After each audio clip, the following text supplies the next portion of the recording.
یہ ہے اسلام. میرے نبی نے منمانی نہیں کی. میرے نبی نے وہ اصول دیے دنیا کو جس سے دنیا میں اصلاح پیدا ہو. بڑھتے فساد کو مٹایا مصطفیٰ نے. کہنے لگے فرمایا میرے حضور نے اگر شوہر کی اجازت نہیں ہے تو پھر میں بھی اجازت نہیں دے سکتا. لوگ واپس آ گئے. آخرکار باپ کا انتقال ہو گیا. بیٹی دروازے سے باہر قدم نکال کر کے نہیں گئی. جب جنازہ تیار ہوا کسی نے کہا یار ہو سکے تو بیٹی کو باپ کو بیٹی کے دروازے سے لے کے چلو, کم سے کم زندگی میں نہ سکی. باپ کا چہرہ مرنے کے بعد تو بیٹی دیکھ لے گی. لوگوں نے یہ فیصلہ طے کیا اور اس کے بعد باپ کا جنازہ اٹھا کر بیٹی کے دروازے تک آیا. کنجی بھائی نے کھٹکھٹائی. جب باپ سلامت تھا تب بھی تو نہیں آئی. آخری سانسوں میں آواز تھی تب بھی تو نہیں آئی ہے. لے تو نہ آ سکی. دیکھ میرے دروازے پہ باپ دولہا بن کے آ گیا ہے. آگے کم سے کم دروازے کے باہر باپ کا چہرہ دیکھ لے. بیٹی کی چیخ نکل گئی. رو کے کہنے لگی بھائی میں دروازے سے باہر نہیں آ سکتی ہوں. ہو سکے تو میرے باپ کا جنازہ گھر کے اندر لا کے رکھ دو تاکہ آخری بار باپ کا دیدار کر لوں. بیٹی کے کہنے کے مطابق باپ کا جنازہ اٹھایا گیا. جیسے بیٹی کی تحلیل کے اندر گیا ہے بیٹی نے باپ کا ماتھا چوما. اس کے بعد پیروں کی طرف آ کے بیٹھ جاتی ہے اور بیٹھنے کے بعد رو کے کہتی ہے یا اللہ تو خوب جانتا ہے یہ میرا دور کا رشتہ دار نہیں ہے بلکہ یہ میرے رشتے میں باپ لگتا ہے. یہ میرا خاندانی نہیں ہے. یہ میرا باپ لگتا ہے. یہ میرا پھپھیرا خلیرا نہیں ہے. یہ میرا باپ لگتا ہے. اے میرے والد یہ بلاتا رہا لیکن میں نے قدم نہ نکالا. میں جانتی تھی کہ قدم نکال دوں گی تو تیرے محبوب کا حصول ٹوٹ جائے گا. یا اللہ میں نے باپ کو دنیا سے جانا گوارا کیا لیکن تیرے محبوب کے دین کا قاعدہ ٹوٹے یہ گوارا نہیں کیا. اے میرے مالک میرے باپ کی مغفرت فرما دینا. اللہ اکبر. 3 دن کے بعد کسی نے خواب میں دیکھا کہ اس کا باپ جنت کی بہاروں میں ٹہل رہا ہے اور دوسری روایت کے مطابق خود بیٹی نے دیکھا کہ باپ جنت کی بہاروں میں گھوم رہا ہے. کہنے لگی پاپا بتا تو صحیح کون سی نیکی کام آ گئی جو جنت کے مزے لے رہے ہو. تو باپ نے کہا تھا بیٹی میں تو بڑے باپ لے کے آیا تھا بڑے گناہ لے کے آیا تھا. جب قبر میں پہنچا فرشتے حساب کے لیے آئے. رب نے فرمایا فرشتوں اس سے حساب مت لینا. اس کی بیٹی نے مصطفیٰ کے دین کی حفاظت کر ڈالی ہے. اللہ اکبر. یا رسول اللہ زندہ باد زندہ باد زندہ باد زندہ باد. اللہ اکبر. یا رسول اللہ. تو بھائی یہ دین ہے حضور کا. اس پہ سختی سے عمل کرتے. نبوت کا دروازہ بند ہے ولایت کا دروازہ بند نہیں. آج بھی بیٹیوں کی پرورش قرآن کی تلاوت کے سائے میں کر. قسم خدا کی گود تیری ہوگی آنے والا غلام ہوش آئے گا. گود تیری ہوگی آنے والا کوئی جو آئے گا ناچنے والا ڈانسر نہیں بلکہ قرآن کا قاری. ہاں مجھے بتاؤ اگر فصل زمین اچھی ہو تو فصل اچھی ہوتی ہے کہ نہیں؟ اگر زمین خراب ہو تو فصل. کھیتی سے تعلق رکھتے ہیں نا لوگ. اگر فصل زمین خراب تو فصل خراب. بالکل منوان یہی ہے. اگر زمین خراب تو فصل خراب. اگر گود خراب تو نسل خراب ہوتا ہے. ہاں جہیز میں اتنا بڑا منہ پھاڑ کے نہ کہے کہ 10 لاکھ کیش چاہیے اتنی دولت چاہیے. دولت کے پیچھے نہ مر کتا نہ بن دولت کا بلکہ بننا ہے تو مصطفیٰ کا غلام بن جائے. دولت والی نہ دیکھ شریعت والی دیکھ.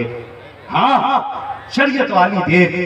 اگر شریعت والی ہوگی قدم اس کے آئیں گے رحمت خدا کی اترنا شروع ہو جائے گا. رحمت خدا کی اترنا شروع ہو جائیں گی. رشتہ کرنے سے پہلے یہ دیکھا کرو شریف ہے کہ نہیں, قرآن آتا ہے کہ نہیں. ہاں بدل دو اپنے روش, بدل دو اپنے طریقے. کوئی بھی کسی بھی بیٹی کو اپنے گھر سے یوں نہ نکالے کہ وہ میری مرضی کے مطابق جہیز لے کے نہیں آئی, میرے مطلب کے مطابق وہ فرنیچر کا سامان نہ لائی. نہ پیارے یہ 4 دن کی زندگی ہے. ہم نے تو ایسے دولہا بھی دیکھے ہیں جو پلٹ کے گھر نہیں آئے, راستے میں حادثے میں انتقال ہو گیا. اگر تجھے نکاح کے بعد لوٹتے ہوئے موت آ گئی تو تو نے دوزخ پہلے خرید رکھی ہے, قبر میں بچانے تجھے کون آئے گا؟ گارنٹی ہے کہ جو تو نے مجھ سے مانگ کے 10 لاکھ کی گاڑی لی اس میں تو بیٹھ پائے گا؟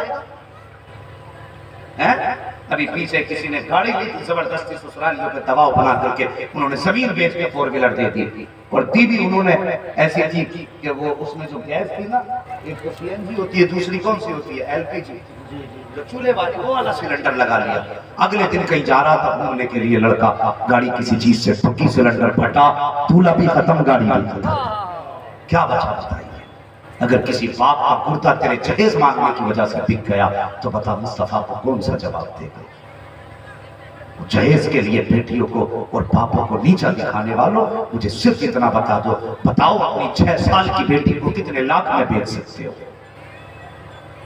بتاؤ مجھے جنہیں بھوک ہے دولت کی وہ بتائیں 3 سال کی بیٹی کے لاکھ میں بیچیں گے بیچ سکتا کوئی بیٹی کو بولو کوئی بیچ سکتا ہے کوئی نہیں بیچ سکتا اگر تو 6 سال کی 10 لاکھ میں نہیں بیچ سکتا تو اس باپ کا شکریہ ادا کر جس نے 18 سال پال کے فری میں تجھے دے دی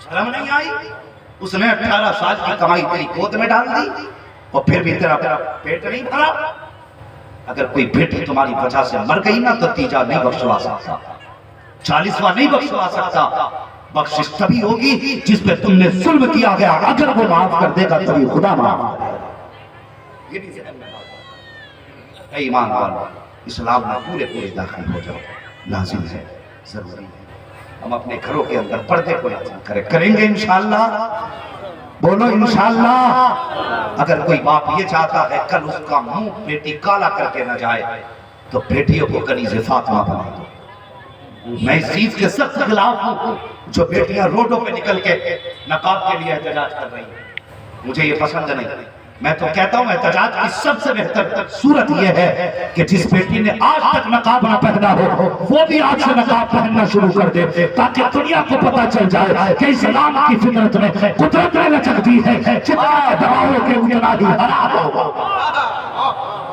یہ سب سے زندہ باد ہر بیٹی نقاب پہن کے نکل اس جلسے میں بیٹیاں آئی ہیں میں گزارش کروں گا آئندہ اگر ہم اس جلسے میں آئے تو کوئی بیٹی بے پردہ نظر نہ آئے واہ کیا پیغام ہے زندہ باد زندہ باد پردہ نظر نہ آئے اگر پہلی بات تو آئے ہی نہیں اور اگر آئے تو پردے کے احترام سے آئے مجھے بتائیے بازار میں بنا محرم کے عورت کو بھیج دیتے ہو اور کہتے ہیں کوئی بات نہیں آج کل سب چل رہا ہے جو اسلام ایک عورت کو نماز کے لیے مسجد میں جانے کی اجازت نہیں دیتا وہ ایک اجنبی کے ساتھ بازار میں جانے کی اجازت کیسے دے سکتا ہے بے شک بہت اچھا پیغام زندہ باد آ رہی ہے میری باتیں نہیں ایک ایک بات سونے سے لکھنے کی ہے اگر عمل کر لیا تو زندگی عزت کی جی کے چلے جاؤ گے اور اگر عمل نہ کیا تو وہ دن دور نہیں تمہاری بیٹیاں تمہارے ماتھے پہ کالا پوت ڈالیں گی اور پھر کئی بھی عزت واپس نہیں آتی ہے اگر یہ چلی گئی تو نہیں آئے گی بیٹیوں کو بھی سمجھاؤ بیٹی باپ نے 18 سال تجھے پالا تیرے سر سے دوپٹہ اترنے نہ دیا اس نے اپنے کپڑے پیبند لگا کے پہنے لیکن کبھی تجھے پیبند کا کپڑا پہننے نہ دیا خود ٹوٹی ہوئی جوتیوں کو سلوا کے پہنتا رہا لیکن بیٹی تیری عزت کو بچانے کے لیے اس نے جوتے ٹوٹے خود تو پہنے لیکن کبھی تجھے پھٹا لباس نہ پہننے دیا اور تجھے باپ کی عزت کا واسطہ مر جانا لیکن باپ کی عزت سے آنچ مت آنے دینا یہ اس کی قربانیوں کا صلہ ہوگا اگر وہ چاہتا تو وہ بھی تجھ سے 10 سال کی عمر میں کسی امیر کے گھر کے برتن دھلوا سکتا تھا لیکن نہیں لوگوں کی گالیاں اس نے سہی لیکن تجھے گھر میں رکھا لوگوں کے بوجھ اس نے اٹھائے تجھے گھر میں رکھا لوگوں کے دھکے اس نے کھائے تجھے گھر میں رکھا اس دن کے لیے نہیں تاکہ آج تو جوان ہو جائے تو یہ کہہ کہ میری شادی میرا حق ہے باپ کے چہرے پر کالک پوت جائے یہاں تو اپنا حق لے لے گی لیکن خدا کی قسم جنت میں تجھے تیرا حق کون دلانے آئے گا بیٹیوں کو پڑھاؤ انہیں سمجھاؤ زندگی اصل مرنے کے بعد کی ہے ہمیں اس کی تیاری کرنی ہے ہمیں اس کی تیاری کرنی ہے ڈاکٹر اقبال نے کہا تھا کی محمد سے وفا تو نے تو ہم تیرے یہ جہاں چیز ہے کیا لوگ قلم تیرے ہیں حضور سے پیار کرو ان کا دین گھر میں لاؤ جو علماء شریعت کے حکام بتائیں اس کو گردن جھکا کے مان لو نہ ماننے والا یاد رکھنا نہ جنت میں جا سکتا ہے نہ اسلام میں رہ سکتا ہے اگر کوئی شریعت کے حکم کو غلط کہہ دے کہ یہ حکم غلط ہے علماء سے پوچھو پھر ایمان ہی باقی نہیں ہے اس لیے کہ سوال مولوی کی زبان پہ نہیں سوال مصطفیٰ کے فرمان پہ ہے نہ ماننا الگ چیز ہے بے عمل ہونا الگ چیز ہے، منکر ہونا الگ چیز ہے۔ ہاں منکر ہونا الگ چیز ہے۔ پوچھو ان علماء سے، بندہ نماز نہیں پڑھتا گناہ ہے، اور یہ کہتے ہیں میں نہیں پڑھوں گا نماز، پوچھو دین سے نکل جائے۔